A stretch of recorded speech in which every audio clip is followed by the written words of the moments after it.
je ne sais absolument pas où je me rends avec cette vidéo, je ne l'ai d'ailleurs pas scriptée non plus. Mais c'est parti, on va voir ce que ça donne.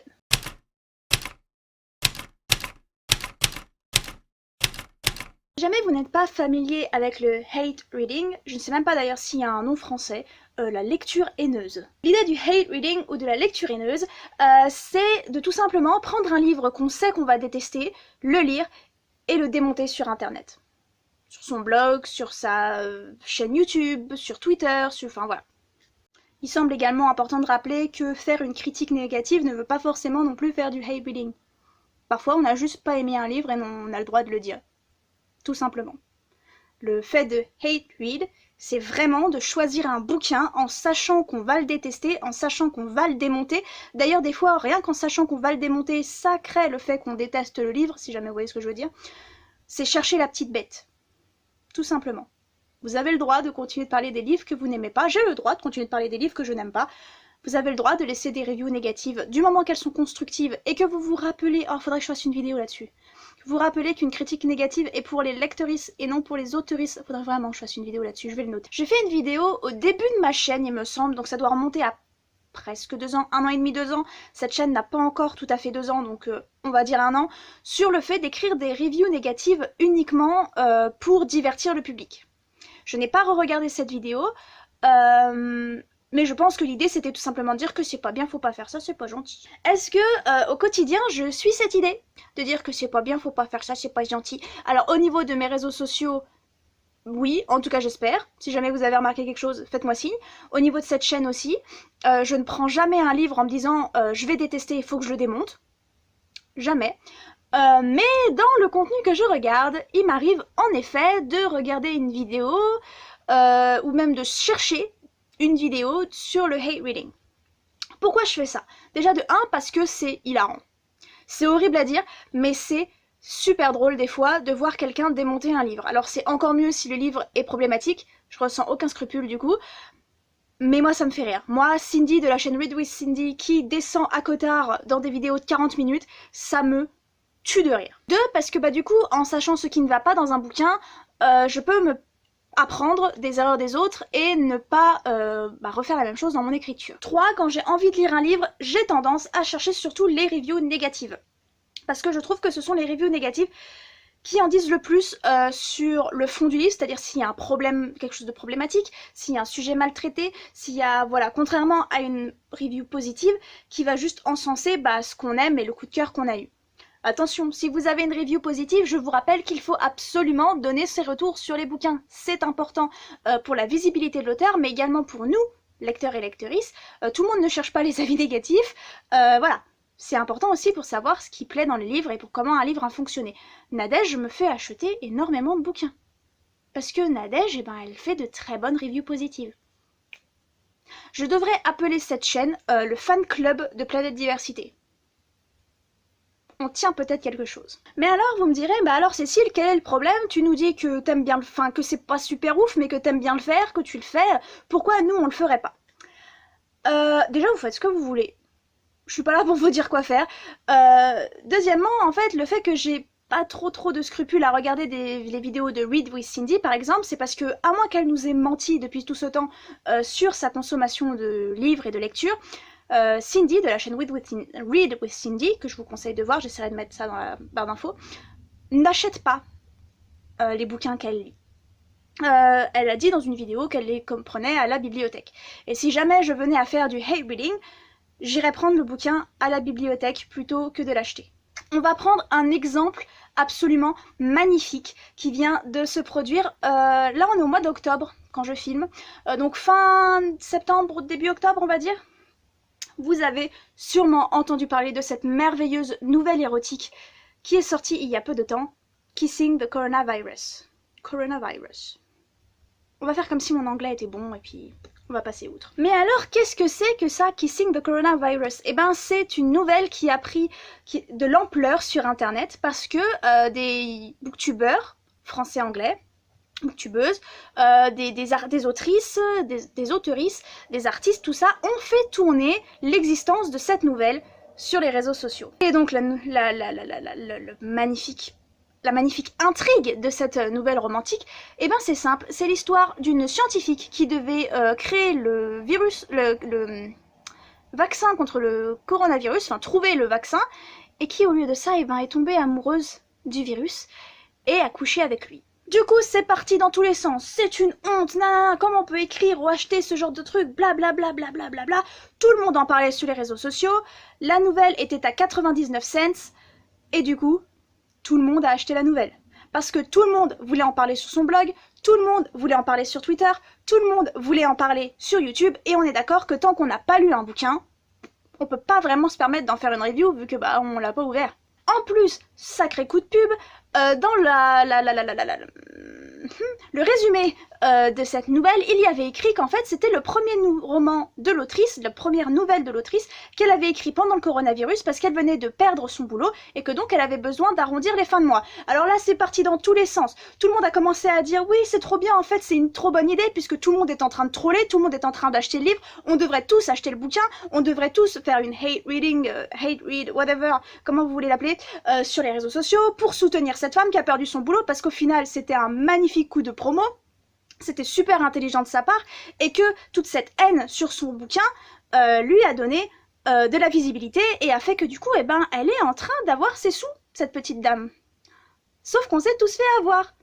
Moi la première. Vous êtes plusieurs à du coup être allé chercher un petit peu plus en profondeur au niveau de cette histoire, et donc à m'avoir dit qu'en réalité, derrière ce livre, ce n'était pas une autrice, mais un auteur. D'ailleurs, quand on lit la nouvelle, on se rend bien compte que le corps féminin a été décrit par un homme. Parce qu'apparemment, vous avez jamais vu une paire de seins de votre vie. Vous les aimez beaucoup, nos poitrines, mais vous en avez jamais vu une. C'était un homme qui, au final, s'est fait un énorme coup de promo en sachant très bien que la haine d'Internet allait faire qu'il allait gagner des sous. Voilà. Si vous voulez savoir si j'ai lu cette nouvelle, plus ou moins, je ne l'ai pas achetée. J'ai regardé la vidéo d'Anna Kidder dessus. Je vous la mettrai également en barre d'infos. J'aime énormément Anna Kidder, et elle a fait une lecture en live. C'est une vidéo d'une demi-heure où elle vous lit la totalité de la nouvelle. Et honnêtement, est-ce que ça vaut le coup? Non. Est-ce que c'est drôle? Grave. Tout ça pour en revenir à quoi? Tout ça pour dire que la haine d'internet, la hate read, le fait qu'on a tous voulu lire ce bouquin uniquement pour cracher dessus, eh ben ça a rémunéré un auteur. C'est pas si con au final. Vous pensez honnêtement que tous les trucs érotiques qui sont sur internet, les trucs les plus horribles, genre, enfin horribles, si, horribles, je vous rappelle quand même qu'il existe des nouvelles ou des romans entiers sur des femmes qui se font cubuter par des dinosaures. Alors il y a sûrement des mecs que ça chauffe, je sais pas, mais il y a aussi sûrement beaucoup de hate read dessus. Et les personnes gagnent des sous. Il est où le problème? Le problème c'est que des fois ce sont des textes assez problématiques qui circulent comme ça, qui se font hate read. Et souvent des textes pas très féministe. Enfin, on vient de parler de Kissing the Coronavirus, le corps de la femme n'est pas correctement représenté dans ce bouquin. Enfin voilà, ça peut paraître être quelque chose de vraiment petit pour certains, mais nous, les femmes, on en a un petit peu marre quand même d'être transformées en objets comme ça dans les romans érotiques, que notre corps ne soit pas correctement décrit, que l'acte sexuel ne soit pas correctement décrit, que le consentement passe complètement à la trappe. Ça fait partie de certains sujets contre lesquels on se bat parce qu'on en a marre de lire ça dans nos romans. D'ailleurs, il y a un hashtag qui est en train de circuler récemment, j'ai pas tout regardé, j'ai pas regardé l'origine, mais il me semble que c'est un hashtag qui s'appelle « Je choisis les femmes » ou « Choisir les femmes » pour parler des femmes dans la littérature ou dans les arts en général, parce qu'on en a marre de lire des mecs qui écrivent des conneries sur notre corps ou sur notre façon d'exister. Il en revient de même pour absolument tous les sujets problématiques, racisme, homophobie, queerphobie, transphobie, enfin tous ces sujets problématiques. Et à chaque fois que quelqu'un commence à cracher sur un bouquin en disant qu'il est raciste, qu'il est transphobe, qu'il est tout ça, les gens l'achètent. Parce qu'ils veulent voir ça de leurs propres yeux, parce qu'ils veulent participer à cette haine globale, qui est justifiée, entre guillemets, j'irai pas jusqu'à dire que la haine se justifie, mais qui est justifiée parce qu'on est face à un problème, on est face à quelque chose qu'il faut dénoncer, mais pendant ce temps-là, vous achetez les bouquins. Pendant ce temps-là, vous donnez énormément de visibilité à l'auteur ou à l'autrice. Pendant ce temps-là, vous payez les factures de cet auteur et de cette autrice. J'ai eu la discussion il y a pas longtemps avec une amie qui ne comprenait pas pourquoi je crachais sur J.K. Rowling et qui ne comprenait pas pourquoi acheter son bouquin, eh ben, c'était soutenir ce qu'elle disait. Il a fallu que je lui explique que moi, dans mon parcours en tant que femme queer, j'ai eu de la chance. J'ai des parents aimants, des amis qui m'ont acceptée. Il y a d'autres gamins qui ont été envoyés dans des camps de conversion, des gamins qui ont été foutus à la porte, des gamins qui ont été tabassés, des gamins qui n'ont toujours pas fait leur coming out parce qu'ils sont terrifiés. Et donner de l'argent à J.K. Rowling, c'est donner à J.K. Rowling le pouvoir et la force de continuer de parler et de continuer d'attaquer ces personnes qui n'ont pas eu la même chance et le même entourage que moi. Faites des recherches sur J.K. Rowling, sur tout ce qu'elle a dit qui sont absolument dégueulasses, jusqu'à ses noms de plumes qui sont empruntés à des hommes clairement homophobes et qui ont participé au camp de conversion, qui ont participé à ce genre de choses. Vous pouvez aimer Harry Potter. Je sais que c'est un truc qui est arrivé complètement par hasard, qui est arrivé complètement... Enfin, pas par hasard, mais quelque chose auquel vous vous attendiez pas, parce que c'était une œuvre qui était importante pour vous. Vous avez le droit d'aimer Harry Potter. Vous avez le droit de continuer de chérir cette œuvre qui vous a aidé. Mais vous pouvez pas continuer de rémunérer son autrice. C'est pas possible. Vous pouvez pas faire du mal aux autres au travers de cette femme juste parce que vous aimez ses bouquins. Et je vais être honnête, le fait de parler d'elle ainsi et de parler d'elle sur les réseaux sociaux, ça fait également monter sa visibilité, ça fait que les gens comme elle vont s'intéresser à son travail. Mais je suis désolée, quand je vois que Gallimard fait la promo de son dernier bouquin, je ne peux pas m'empêcher de tweeter en disant que c'est une honte et que je refuse de soutenir cette maison d'édition maintenant. C'est impossible. Je veux pas que l'argent devienne une excuse pour détruire des gens. Du coup, avant de faire du hate read, peut-être qu'on devrait un petit peu se poser les questions sur pourquoi on le fait, dans quel but, parce que je peux citer d'autres trucs, hein. Des gens qui ont acheté le bouquin de Timothée de Fombelle, je crois que c'est ça son nom, parce que tout le monde a hurlé au racisme à juste titre. Le nombre de gens qui ont acheté le bouquin, soit parce que les autres crient au racisme et qu'ils ont voulu dire non, non, nous on soutient cet auteur, soit parce que justement ils étaient d'accord avec le sujet et ils voulaient le voir de leur propre, se faire leur propre opinion, ces gens ils ont donné des sous à l'auteur. Pourquoi l'auteur arrêterait du coup?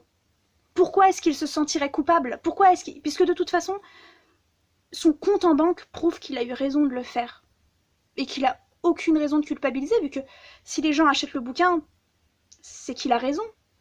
C'est que c'est pas lui le coupable, c'est qu'il est plus une victime dans l'histoire. C'est un sujet compliqué, c'est un sujet sur lequel j'aimerais beaucoup avoir votre avis, c'est un sujet pour lequel j'ai peur d'avoir votre avis aussi, un peu comme la vidéo sur le talent et la vidéo sur n'est pas obligé de lire pour écrire.